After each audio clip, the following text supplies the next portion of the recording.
Come. You want to be in the video? Let me say hello. This is Yuna. Yuna likes to come and say hi sometimes and bye sometimes. Hi friends, it's video time again. It's Saturday, we're back in front of the bookcase and December is well and truly underway. It's Christmas. The Christmas tree is up. I've been out for Christmas lunch and I've already had my work's Christmas night out. So it is time for us to discuss what I have been reading in November. November has been a bit of a strange reading month, which I'll discuss in just a moment. I wasn't sure if I was going to do the reading stats this month, but I thought, why not? I like stats. Part of me is all creative and the other part loves a good spreadsheet. So I thought we'll throw them in there, but I'm not really going to do comparison with other months. This isn't about being competitive or beating myself. It's just a nice little way of wrapping up how much I read, what I was reading, etc.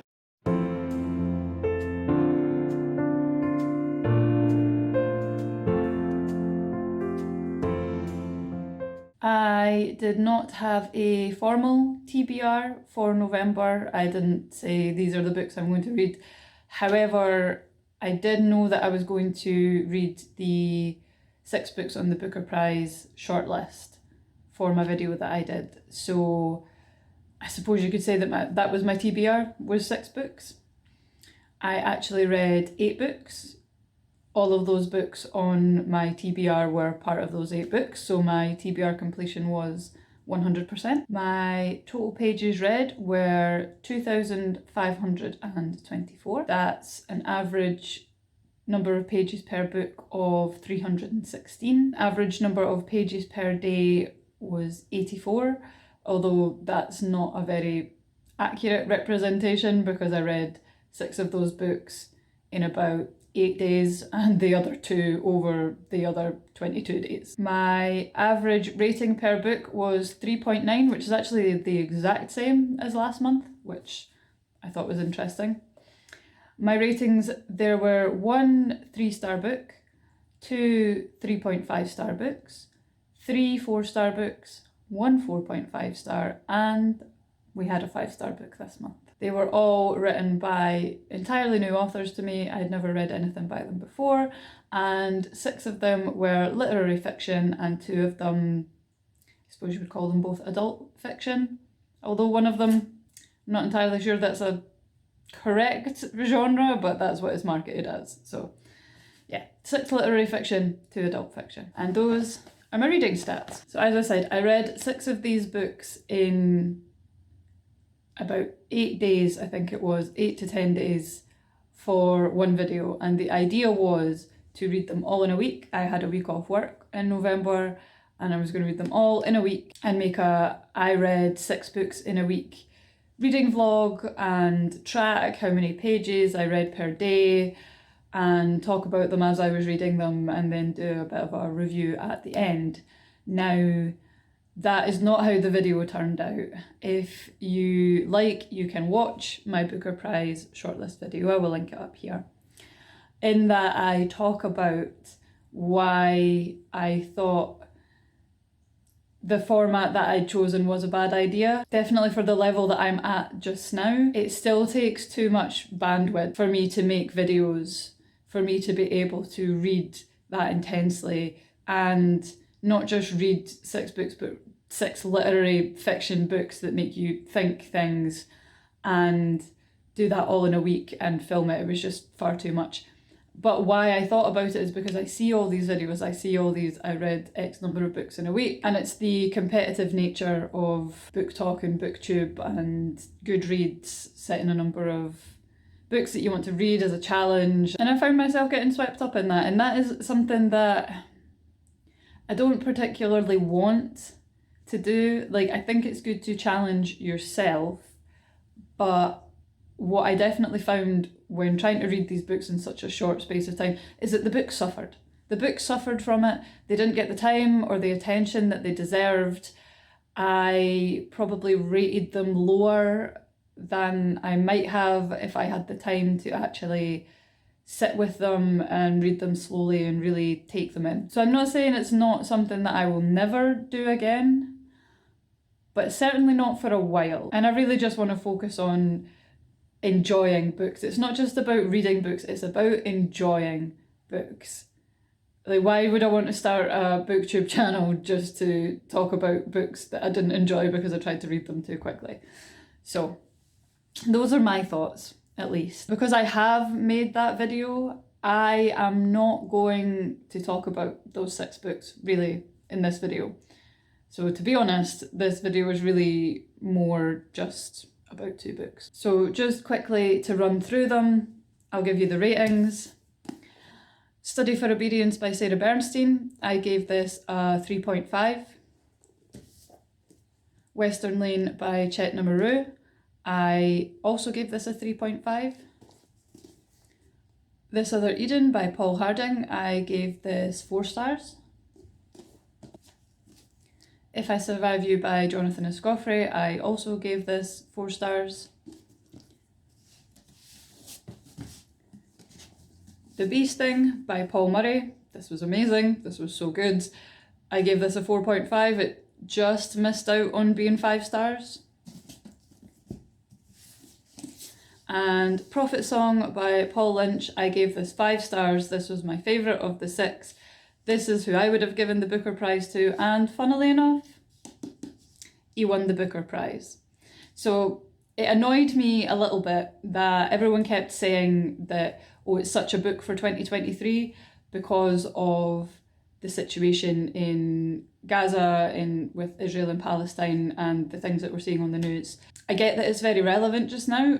However, it could be interpreted as he wouldn't have won the prize this year if it wasn't for the events that are in the news. But there's been so many similar situations in Europe and beyond, right the way through the 20th century and into the 21st. The rise of dictators, the Second World War, the war in Yugoslavia, there's so many. It's not just a book for 2023, it has so much wider relevance.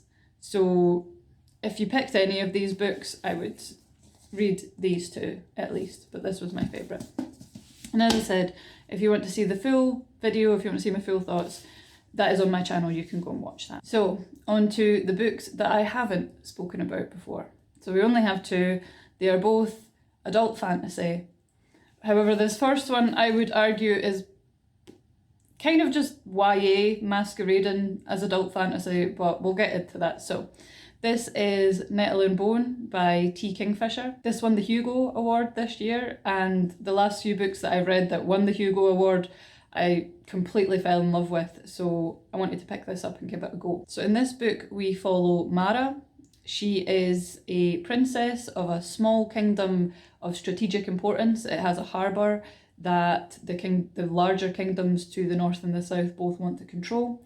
And her mother has been playing them off against one another and doing some crafty politics to keep them safe and keep the people safe, to make sure that neither of these kingdoms declare war on them.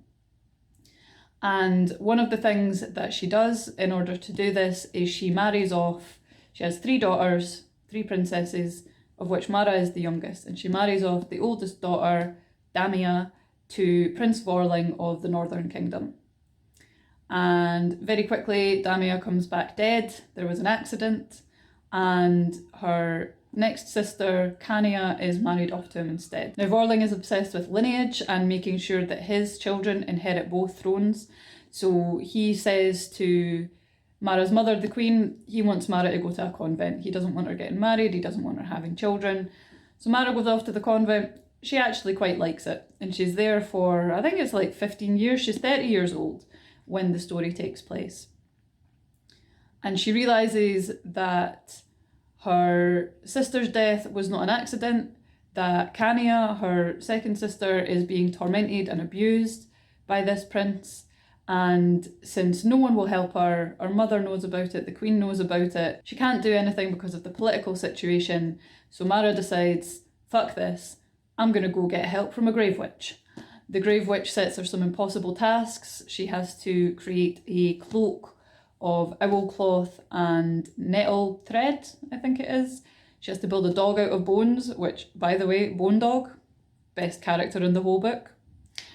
And she sets off on a journey with the Dustwife. They get some more people and off they go to kill a prince. And that's the gist of the story. I gave this a 4.5. I really enjoyed reading this, and for a few reasons. One of the big ones is the humour. It's very funny. It puts me in mind of Terry Pratchett a bit. It's quite dry. It can't really be straight-faced as a book. It has no face. But just little moments like when Mara comes up to the Dustwife's house and sees that she keeps chickens. She just thinks, it's quite hard to be scared of the unknown when the unknown keeps chickens. So it's maybe not the greatest example, but it's the one that I remember. It genuinely had me giggling, laughing out loud to myself as I was reading it. And just her writing in general, she's both funny, but she also is very evocative. She's good at creating a sense of atmosphere and describing things well. Her writing's interesting, it's not boring, it's not run-of-the-mill. And I found Mara as a character to be relatable as hell. So Mara's quite timid. She's quite anxious. She suffers a lot from imposter syndrome. And I was just like... One of the moments was when they finally get to the Northern Kingdom and she's done all this. She's put in all this work. She's been through all this stuff and she realises that they're still just at the beginning. They have all the work of actually trying to kill the prince in front of them, and she just has a bit of a moment. She gets completely overwhelmed. She has essentially a small panic attack where she just kind of sits down and starts crying in the middle of the street. I've never related so hard to a main character as in that moment. I was just like, yep, I know that feeling so well. The feeling of just, I can't do this, life is too much, let me just sit down and cry and please let someone come and make it better. Mara really speaks to the part of me that always feels like I'm doing something wrong and that someone's about to find out and that people just don't really want me to be there and that someone else would probably be a better choice to do this. I think the pacing is also very good. It's a very short, self-contained, easy to read book. The plot is constantly moving forward. It begins in action and flashes back to show you the setup. So it starts with her actually building the Bone Dog, and then it flashes back so that you get all of the backstory about her sisters and the prince and the Dustwife and why she's doing all this. There weren't any points where I felt like it got stuck, where we were in one place too long, where the tension was deflated. It all just moved along quite smoothly. And the other strength was the animal companions. I love animal companions in any book, and they were very, very well done here. As I said, Bone Dog is the best character in the whole book. If you haven't read this, read it for Bone Dog. Just read it for Bone Dog. He's great. He's a little dog. Well, actually, he's not that little. He's a dog made of bones, but he doesn't know he's made of bones. He thinks he's still a real dog and he tries to lick himself and sit on Mara and he doesn't realise that his hip bones are digging into her and he's amazing. There's also a chicken with a demon inside her who's got some hella sass, and the little chick Finder who likes to live in Agnes's boobs. Yeah, 5-star animal companions, loved them. Would read again. I would say this is more of a fairy tale than a fantasy, just based on my personal understanding of those genres. Fairy tales to me are more soft world building. They directly reference elements of fairy tales. Here we have the element of 3, we have the 3 impossible tasks, we have the 3 sisters, of which she is the youngest. We have the godmothers who give out blessings when the child is born. And we have overt references to fairy tales, like where the Dustwife says that old women don't tend to come out well in fairy tales and she doesn't fancy dancing in iron shoes. So that is from Snow White at the end of the original Snow White, rather than the sanitised Disney version. The evil queen is forced to put on red hot iron shoes and dance until she dies. This is a very fairy tale world. Most of the countries don't even have names. It's the Harbour Kingdom, the Northern Kingdom, the Southern Kingdom. Apart from Fenris's kingdom, I think is the only one to be given an actual name, Hardat. There's no fantasy map, there's no lore really. There is one legend, I think it was Mordecai who slew the Great Worm, which Mara refers to, but this is more of a plot device, essentially for Mara to compare her own story to. So as she goes through, she wonders about when Mordecai slew the Great Worm, did he have to wait about looking for it and things like this. So it's less of actual world building and more just in service to the ideas and themes of the plot. Whereas to me, fantasy is more hard world building, but as I said, this is just my understanding based on my history of reading fantasy. There's also parts of the world that are mentioned and then just never followed up on, like the blistered land that she's in at the very beginning. It's full of cannibals, and then they're there for like 50 pages and then they're gone and they're never mentioned again. This land that is cursed and is growing, it's just there so that she can build a bone dog, and that's about it. But as I said, it's a very short, self-contained story, and we kind of just have to suspend our disbelief and accept that this is a fairy tale world and that magic doesn't need an explanation, that we're not really going to go that in depth into the world, that it's only there in service to the plot. Which leads me into one of my first criticisms of the book, is that it doesn't follow up on things.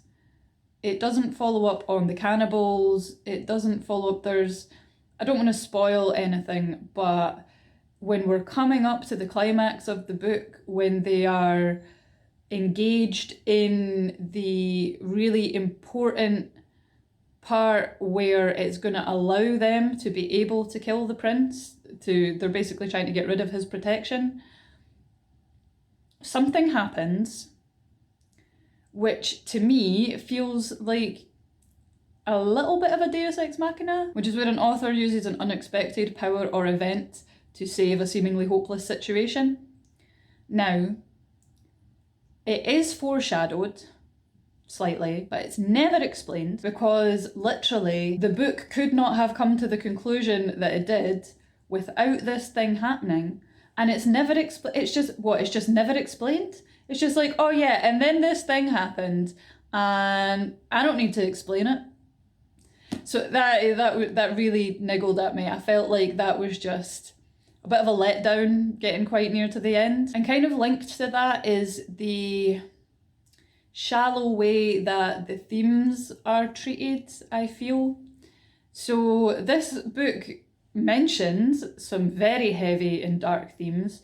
It's primarily about domestic abuse. It's about people taking justice into their own hands to kill a prince because there's no legal recourse for them. There's the cannibals that I mentioned at the beginning. These people were essentially cursed by the gods because there was a famine, they were starving, and they ended up eating human flesh. And even the ones that have now stopped are still cursed, and it's quite creepy and it's quite dark when it's introduced. As I said, it's never followed up on. The abuse themes never really delved into. There is the cursed child later in the book, which is a little bit of a commentary on not being able to help people who don't want help, and the mindset of victims of abuse, and especially in relationships, how a lot of people don't want to leave their abuser because they've been made to believe that without them they are nothing. A lot of really difficult ideas, but it's a paragraph or two and that's it. They're not really delved into. I thought that might have been foreshadowing for the ending, because no one asked her sister whether she wanted to be saved, but it really had no relevance. It was just a quick little, oh yeah, some people don't want to be saved. And also the fact that they are going to kill somebody is never really questioned. The Dustwife does say to Mara that she gave her impossible tasks because she wasn't meant to complete them, because she didn't want her to become a murderer. Mara never reflects on the fact that she's taking another person's life. And she says to Fenris, I don't think I've mentioned that Fenris is a knight that they pick up to be another member of their party. And Fenris tells her about how he exiled himself from his kingdom after killing someone as retribution for what this man had done to his son, to the man's son, not to Fenris's son. And Mara, without blinking, just says, you were right to do that. You were right to kill him. There's no reflection on, is it right to take another person's life for committing a crime? There's no discussion of that as an ethical issue. It's just, yep, we're going to go kill this prince. Which is obviously an inversion of the fairy tale trope, because most fairy tales, the princess wants to marry a prince. Mara wants to kill a prince, which is a great inversion, but it's not taken any further. Like, I would have loved to have seen Mara feel some sort of internal conflict about that. It would have made the themes feel less superficial. And this is one of the reasons why I say that this is really YA masquerading as adult fantasy, because it sets up this dark atmosphere and these dark themes. It doesn't really do much with them. They're really just sort of window dressing. Mara herself reads much younger than 30 years old. Now, I get that she has lived in a convent and she's been very sheltered, and so she probably hasn't had a lot of opportunity to mature as a character and gain confidence. However, I have heard the book criticised because it starts in action. Mara's building Bone Dog and it flashes back to her younger self, where she's learning these things about the world and she's gaining the confidence to go out and to find the Dust Wife. But then after she's completed these tasks and she's gathered the party, she regresses almost and becomes more passive again. And she takes very little part in the actual finale of the book. The finale itself, everything seems to go far too smoothly. It's very... and then everything was great and they lived happily ever after, which is entirely on brand for a fairy tale. But this is supposed to be a fairy tale inversion, and it felt just a bit lacking in complexity the further we got into the book. It feels like it has a dark aesthetic, but it's just not very challenging, which is why I would call it YA, because if you said that Mara was 19 or 20 rather than 30 and marketed it as YA, I don't think anyone would bat an eyelid. There's no real adult content, there's no sex scenes or anything. There is a romance B-plot, which we all know how I hate romance B-plots. I don't hate all of them, I just feel like most of them are unnecessary, and I would whack this as absolutely unnecessary. In fact, I think it flies directly in the face of the themes of the rest of the book, because Mara starts out talking about how she basically hates men and she prefers dogs, which I'm like, preach, sister, preach. She doesn't want to have kids. She hates the idea of being sold off and married to a prince. And I feel like the message and the themes of the book would have been a lot stronger if it wasn't muddied by this, but she still has to end up with a man. A woman needs a man like a fish needs a bicycle. Now, not to talk badly about Fenris, he's very respectful, but the romance also plays into this big tall man, short little woman trope, which as a woman who is 5'8" and the average man being 5'9", I am sick of this. Not all men are big and tall, and not all women are little and short. Can we just move on? Can we please? Can we please have a love interest who's not big and tall? And also, he's juxtaposed against the prince, who is short. Tall hero, short villain. I'm sorry, this is absolute height stereotyping. To me, the romance feels rushed and out of place, and it literally just feels like it's there because every fantasy or fairy tale needs to have a romance B-plot. Every woman has to end up with a man. And I feel like the book would be much more coherent without it. And that's why it missed out on being a 4.5 or a 5-star read for me.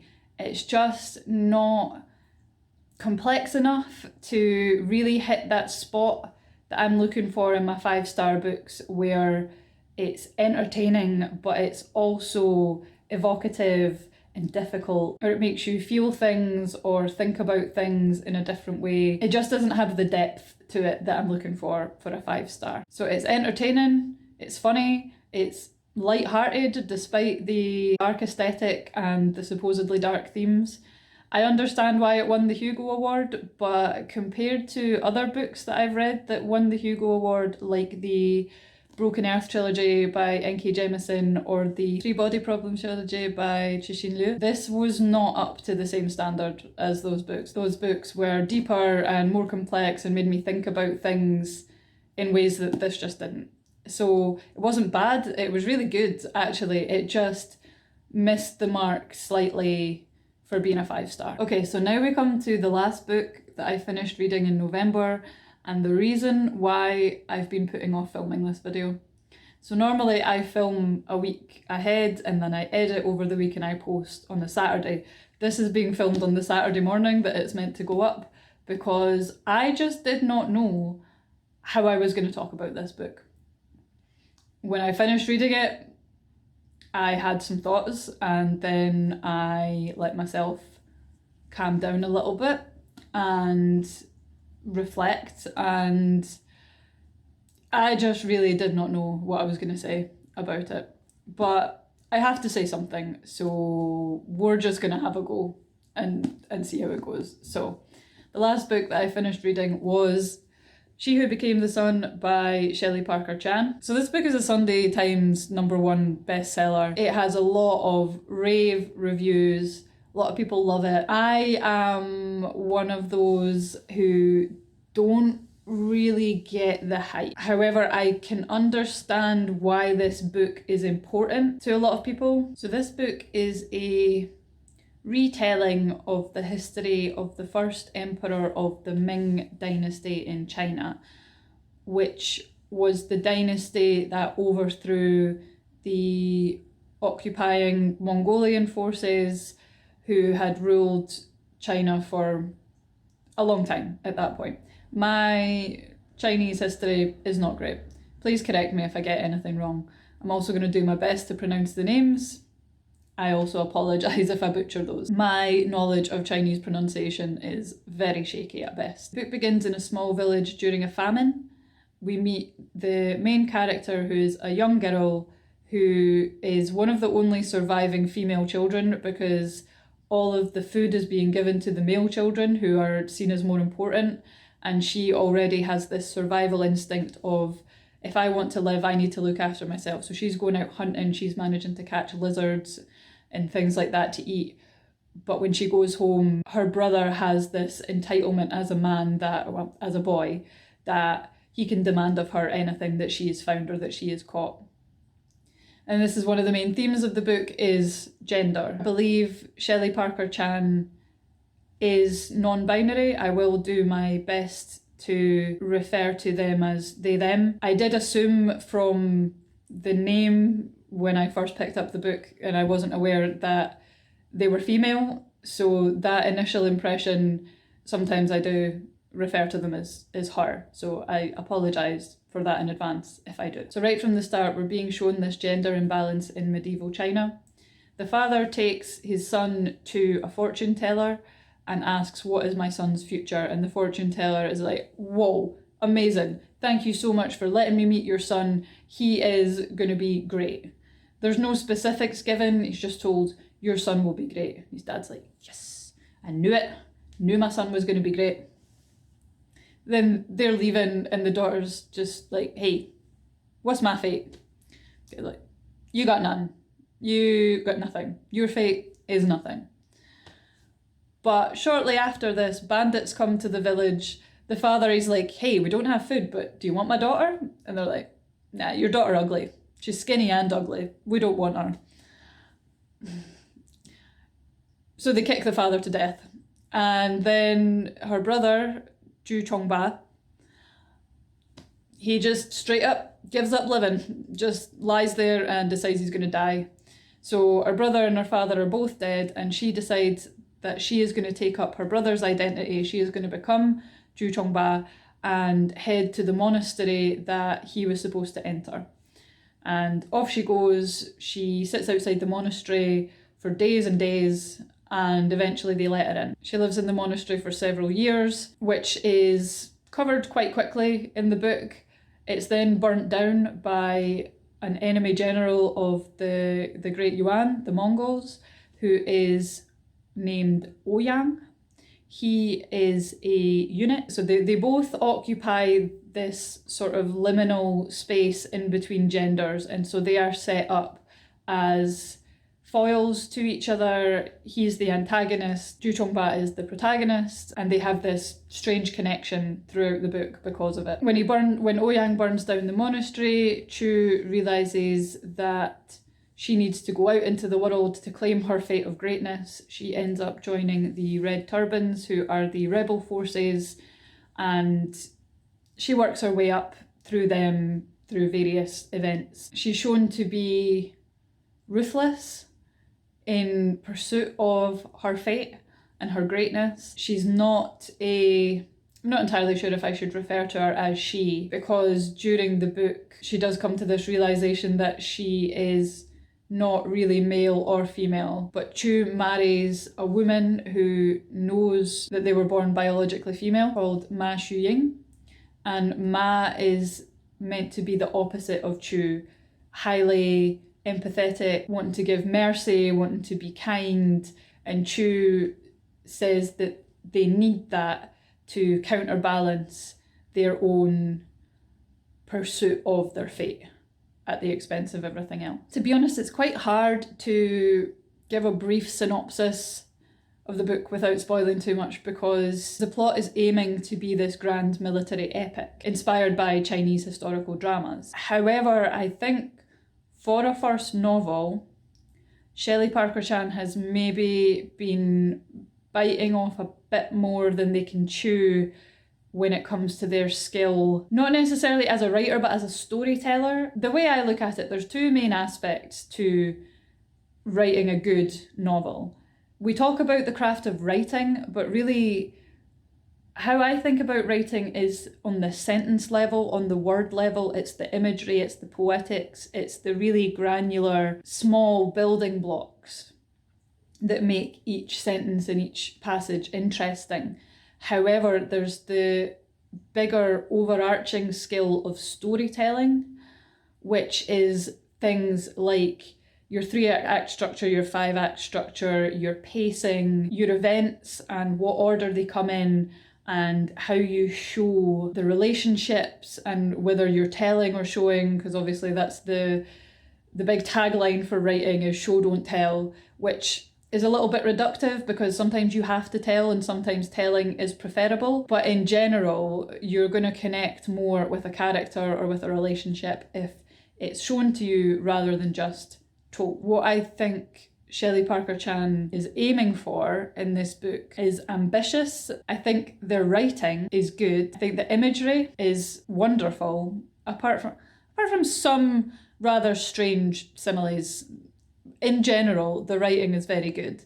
I think where it falls down is the storytelling itself, the bigger picture, the grander scope. So this book is an exploration of gender, which I wasn't actually expecting when I picked it up. Not knowing that the author is non-binary, I assumed that it would be like any other cis gender bending story that I'd ever read or watched, where the woman dressing as a man is a tool of forced proximity for a romance plot. If you think of movies like Mulan or She's the Man, which is itself a Shakespeare retelling. Mulan, maybe not so much. The romance isn't such a big part of that movie.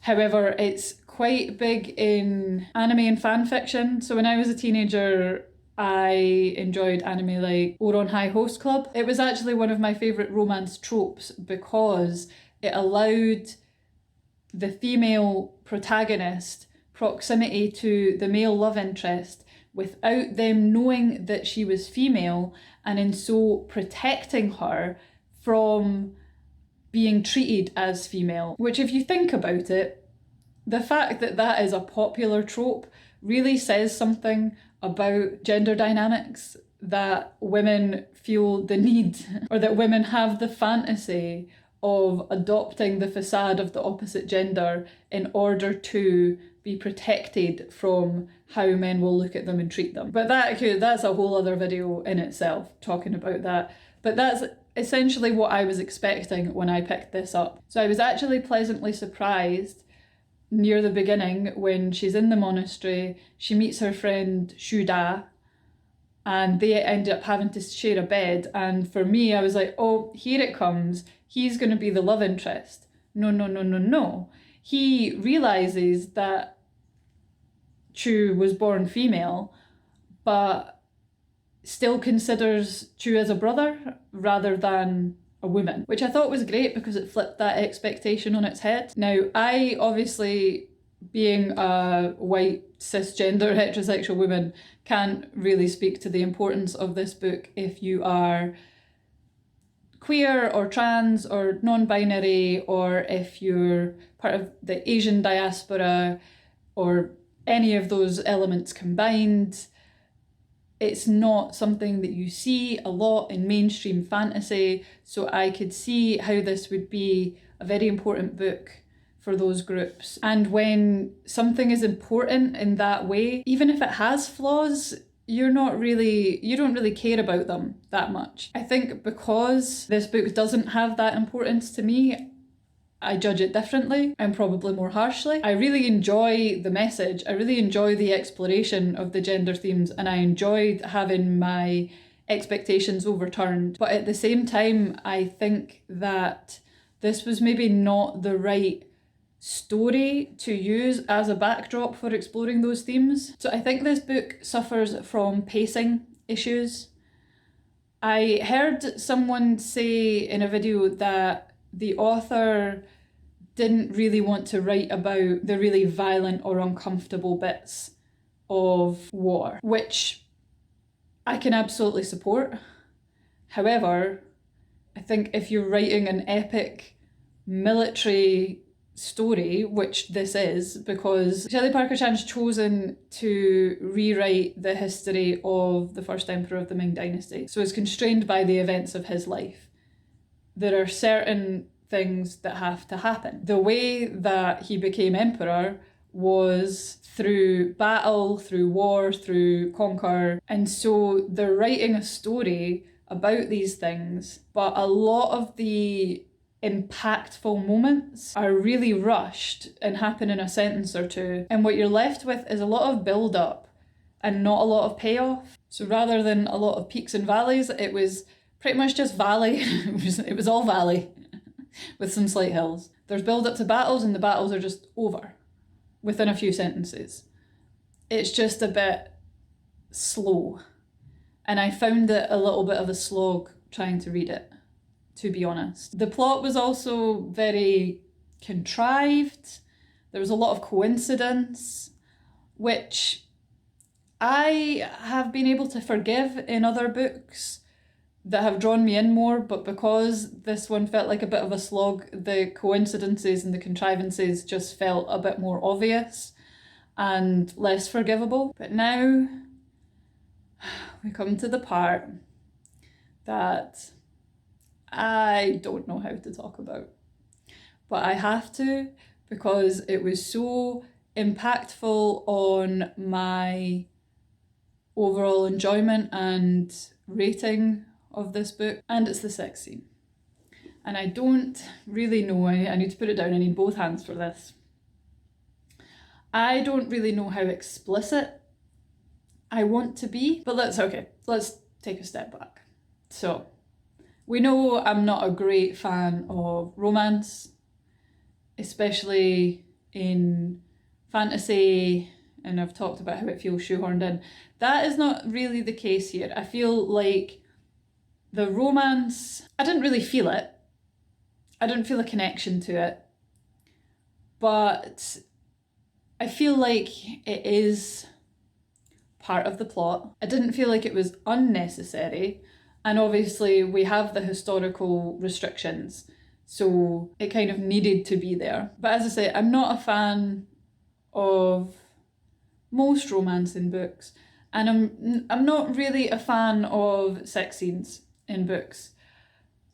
I have my own reasons for that. I don't particularly want to air that all over YouTube. But if there is going to be a sex scene, I prefer a couple of details and leave it up to the imagination. I feel like people are so various and their tastes are so various, and sex is such a emotive and evocative subject. And I know particularly in my case, if it's not describing things that I specifically am into, I can find it quite distasteful. Not everyone is like that. Not everyone's like, people out there just reading books straight up for the smut. More power to you. I can't do it. I don't really enjoy it. And where the romance, I think here was fine, I feel like the sex scene just came out of nowhere.